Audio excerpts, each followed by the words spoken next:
Mes chers auditeurs, la Compagnie des Planches Pourries vous propose ici la suite et fin de Iago. Qui donc sera? Portia. Et cette suite et fin de Iago? Qui donc sera Portia? Est-ce toi aussi qui nous l'as écrite, mon cher Bertrand Visinet? C'est certainement que oui. Mais dis-moi, Pardi que je t'écoute, mon cher Gondolfo. n'est-ce pas, ma très chère créature de Iago, que tu es, que tu le penses qu'elle est très brillante, cette ma suite et fin de Iago? Brillante? Ça, c'est à voir. Ah ça, une raison à cette soudaine acrimonie qui est la tienne, duègne Portia? Oui, c'est vrai ça. Pourquoi donc que tu es tout à coup méchante, Noël Couton de Duègne Portia, avec notre cher Gondolfo? On pourrait le savoir? Parce que, Parce que quoi? Oui, c'est vrai. Parce que quoi? parce que c'est une fois de plus que votre Noël Couton d'amour, elle doit vous jouer les harpies, et donc les duègnes. Ouh, bah ça, de nous jouer les duègnes avec nous, Iago et Gondolfo, il me semble que ce sera toujours mieux pour toi que de nous jouer les utilités lors des sénescentes et dansants de ta maison de retraite. Hein? Tu en penses quoi? Très drôle. Mais bon, c'est que c'est beaucoup trop facile pour toi de nous jouer encore et encore les sicaires de Iago quand tu en as une de belle voix et plus encore quand tu en as un de bien rempli de casier judiciaire comme toi, Denis Mélier. Dis-moi, duègne Noël Couton, tu ne vas pas recommencer avec ça? Me les reprocher mes amusantes frasques, quand je n'ai, sur la conscience, que de tout petits meurtres de théâtre. Après tout, je ne suis que l'humble créature de Gondolfo.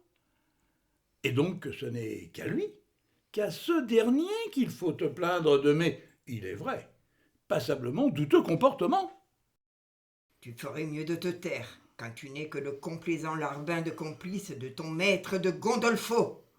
D'ailleurs, et comme je le sais, c'est même que c'est avec une infinie gourmandise que tu vas encore et encore lui donner la réplique à ton créateur, comme tu dis. Eh bah quoi? S'il est vrai qu'on n'est jamais aussi bien servi que par soi-même, il est tout aussi vrai qu'il est tout aussi vrai qu'on n'est jamais aussi bien joué que par soi-même. Et ça, surtout, quand, mes chers amis, il faut les endosser et les si drôlatiques habits de ce cher podestat de Gondolfo.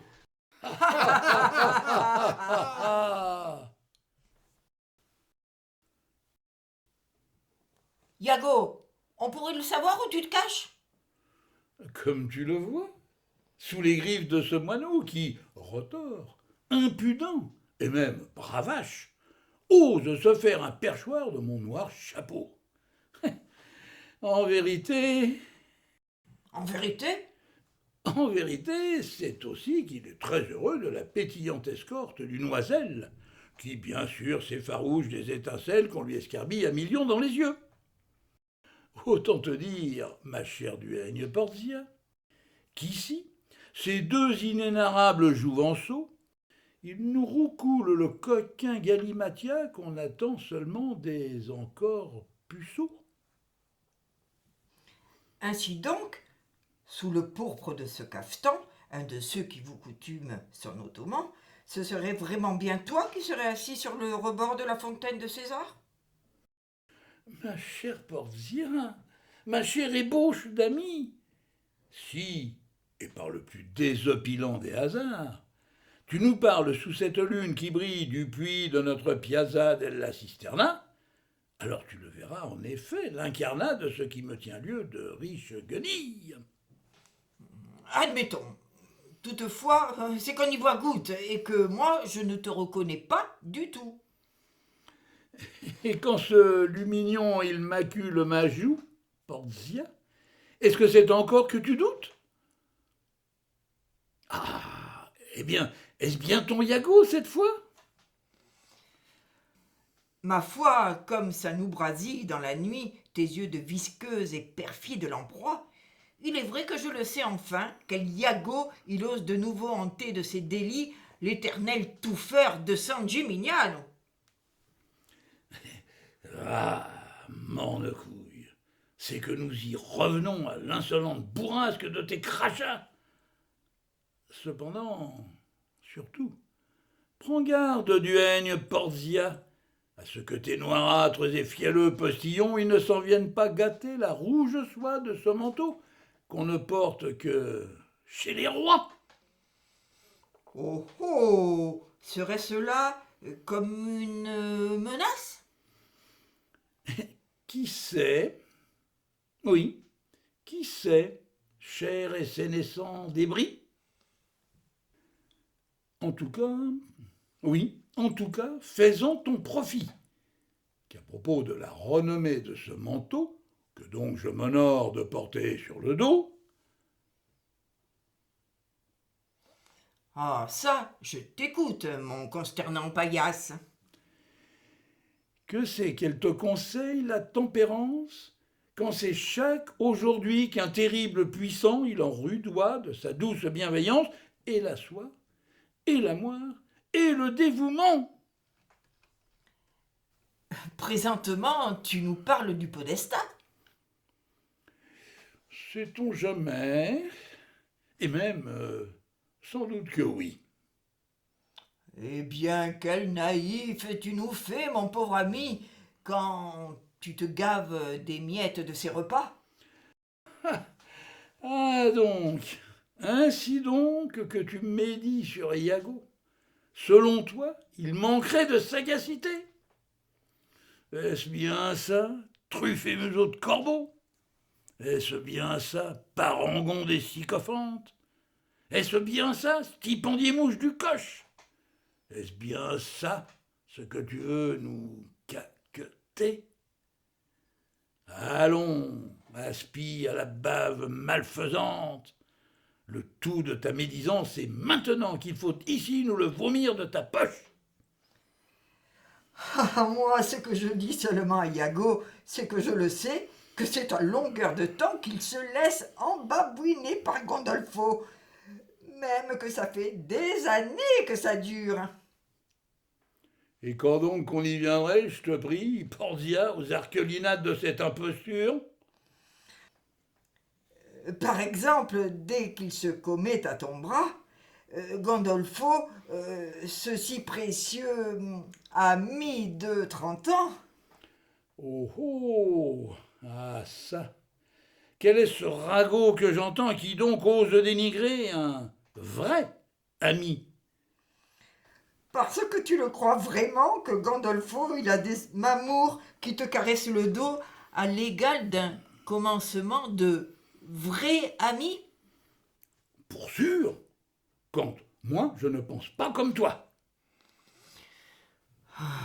Eh bien, Dieu que tu es de mauvaise foi, quand tes petits secrets sont à jamais les siens, quand ses petits secrets sont à jamais les siens. Ce qui veut dire quoi? Un tel babillage? Allons, maléficier Machiavel de l'avoir, dis-le-nous sur le champ ce que tu crois savoir. Parce que tu ne la vois pas, cette cage, où Gondolfo il va te faire attendre avant que dans gaiement venir à te pendre. C'est que moi, je ne me sais aucune raison à cette divertissante pendulation qui, d'après toi, rêve de me faire mourir. Sauf que ton toujours si bel ami de 30 ans, ce vil primum inter pares des malfaisants, un beau jour, sûr qu'il lui faudra bien pour finir étouffer certains inexpliables secrets qui le conduiraient, cause Iago, au gibet. Et tu crois vraiment ça? Qu'il y viendra un jour Gandolfo à vouloir me pendre haut et court? Et tiens, Sobéné que tu es, pardi que oui. Cependant, Portia, c'est que moi, je te le dis, que je suis bien plus malin que tu ne le crois.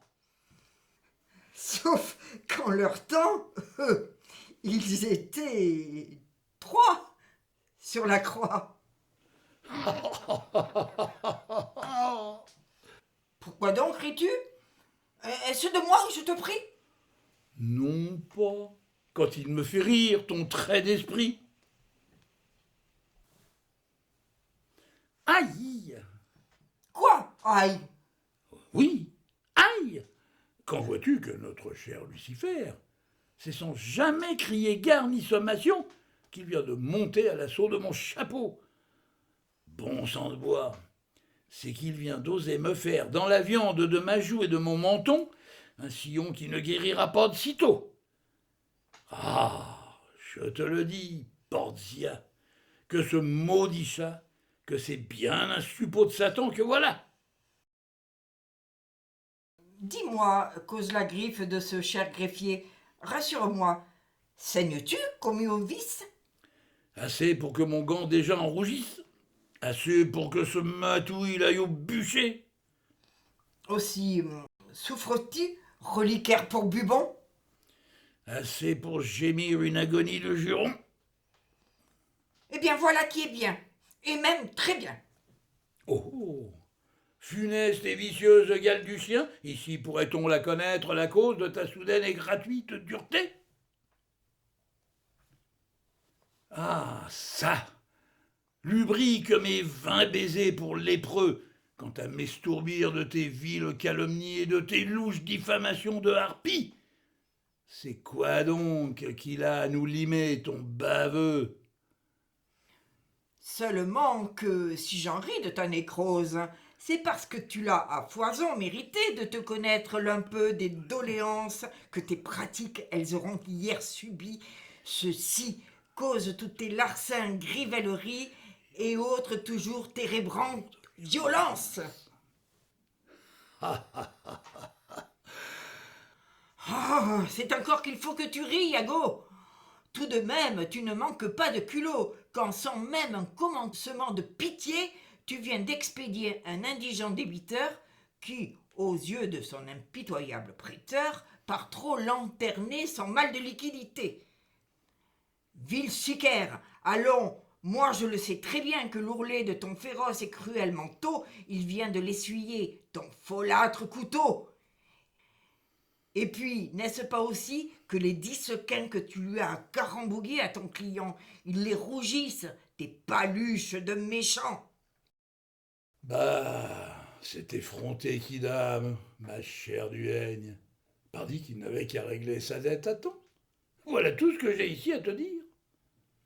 Allons, moi il fallait bien que je le saigne, ce roué et damné faiseur de contretemps. C'est que, et tout de même, ce triste sire, je te l'avais 22 fois prévenu qu'il serait bientôt et promptement de revue, quand son aplomb nuisait à ma réputation de ne jamais faillir à mes obligations. Iago, quand ton vil toupet il me dit tout ça, je te le dis que tu n'es qu'un misérable. Ah ça, eh bien, quel beau compliment que voilà. Cependant, au lieu de me choir sur le rable, ta charité ferait mieux de me rejoindre, avec quelques baume ou onguent à me oindre. Vois-tu que j'ai ma joue et mon menton en feu, et que j'en suis très dolent et très malheureux. Allez, ma Portia, sois enfin bonne pour moi. Viens les panser, ces plaies qui n'attendent que toi. Et moi, je te l'ordonne de rester chez toi. Comment ça? Portia? Elle doit rester chez elle? Gandolfo, ah ça, tu nous la bailles belle. C'est que, mon cher ami, et comme tu le vois, ma pauvre façade, elle pisse le sang, et ne songe qu'à suture et pansement. Allons, Porzinette, ne fais plus d'histoire et descends-nous enfin de ton vilain perchoir. Parce que tu saignes, gibier de potence? Hélas, oui, que je saigne, mon cher Podestat. Quand Lucifer, il vient de me le scarifier, ce qui me tient lieu de mien faciès ici-bas. Oh, c'est que moi, je vais lui crever la panse à ce fourbe foutriquet de ville empaffé. Oh, c'est que vois-tu qu'il n'y a sur ton visage qu'une enfantine ébauche de gribouillage. Néanmoins, je te le dis qu'elle est cruelle, cette pourpre crevasse qui me débelle. Portia, ah ça, vas-tu enfin me secourir? Duègne, reste où tu es. Toi, j'ai à te dire. Quoi, par exemple, mon cher maître Gandolfo? Tout ce qui se dit, seulement sous le manteau. Oh oh, parce que tu songes à quelques contraints qui nous parleraient d'un nouvel assassinat? Non pas, et maintenant, parle-moi fort. Peut-être rêves-tu de cette délation qui vous ruine à jamais une réputation? Non pas, et maintenant, parle-moi fort. Donc tu aspires à ce qu'on te rameute de mauvaises gens à toute fin d'émeute. Hein? Que c'est bien au moins ce vif pugilat que ton vice veut aller, mon cher Podestat? Non pas, pour la 3e fois, baisse d'un ton. Ah ça! À qui faut-il que je crève les yeux?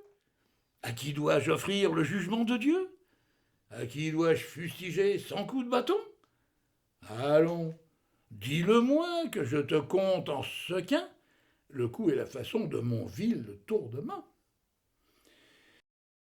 Et tiens, c'est que Iago, il est ton affidé, pour autant que ta bourse, elle sait l'obliger. En vérité, Iago, mon éternel traître, ce soir il n'est point de punir ou d'oxyre. Oh oh! Eh bien alors, mon cher et bon maître, quel cul de paroissien faudra-t-il donc fourbir de mes 10 doigts seulement enduits de bon Dieu? Me le diras-tu que j'en sois plus courageux? C'est que c'est encore une fois Iago que ton vice il est à côté de la plaque. Eh bien alors, quelle malice, Gandolfo, vas-tu nous déniaiser du fin fond de ton sac?